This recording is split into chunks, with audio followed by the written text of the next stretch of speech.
ஒரு சிம்பிளான பரிகாரம் ஒன்று சொல்கிறேன். இது உங்கள் எல்லாருக்குமே எப்போதுமே கை கொடுக்கக்கூடியது.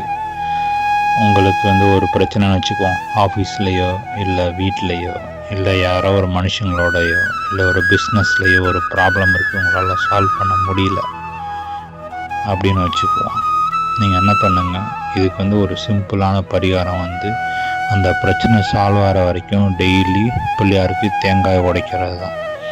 ஒன்றும் இல்லை, காலைல எழுந்துச்சி குளிச்சுட்டு ஒரு பிள்ளையார் கோயில் பக்கத்தில் இருக்கிறது ஒரு கோயிலுக்கு போங்க. ஒரு தேங்காய் எடுத்துக்கோங்க. பிள்ளையார் சன்னதி முன்னாடி நின்று உங்களுடைய தலையில் 3 தடவை சுற்றணும். சுற்றிட்டு உங்கள் கைகள், அப்புறம் த்ரோட் ப்ளூ த்ரோட் சக்கரா ப்ளூ கலர் சக்கரா. அது கர்ம வினைகளை ஸ்டோர் பண்ணோம். ஆக்சுவலி இந்த தேங்காயை நம்ம தலையில், அப்புறம் உச்சந்தலையில், தொண்டையில், அப்புறம் கைகள், தோள்பட்டையில் அதை உருட்டணும். அப்படி செய்கிறது மூலமாக என்ன ஆகும்னா, நம்மளுடைய கர்ம வினையை நீங்கள் எடுத்துக்கோங்கன்னு சொல்லி நீங்கள் பிள்ளையார்ட்ட நீங்கள் ப்ரே பண்ணணும்.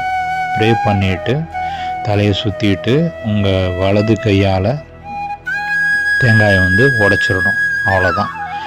இந்த நீங்கள் உடைக்கும்போது உங்கள் பிரச்சனையை நீங்கள் மனசில் வச்சுக்கிட்டு அந்த பிரச்சனை இந்த தேங்காய் உடையிற மாதிரி உங்கள் பிரச்சனையும் உடையிற மாதிரி நீங்கள் ஃபீல் பண்ணிக்கணும்.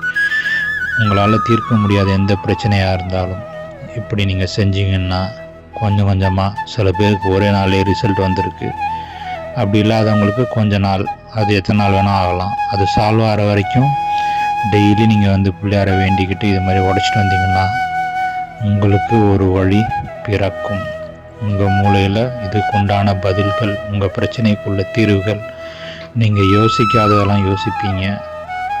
முடிவுகள், ஒரு பதில் கிடைக்கும்.